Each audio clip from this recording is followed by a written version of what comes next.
பெருமாளோட மிக மிக நெருக்கமா இருந்த மந்தார மலை இன்னைக்கும் இருக்கிறது தாங்க அவசியம். பல அவதாரங்களா பெருமாள் கூட மிக மிக நெருக்கமா இருக்க மந்தார மலையை பத்தி தாங்க பார்க்க போறோம்.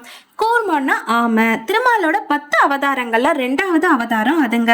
அந்த 2வது அவதாரத்துல பார்க்கடலை கடைஞ்சு அதுல கிடைக்கிற அமிர்தத்தை மத்தவங்களுக்கு கொடுக்கறது தான் அந்த அவதாரத்தோட நோக்கமே. அதுல இந்த மந்தார மலையை தான் மத்தா வச்சு கடைவாங்க.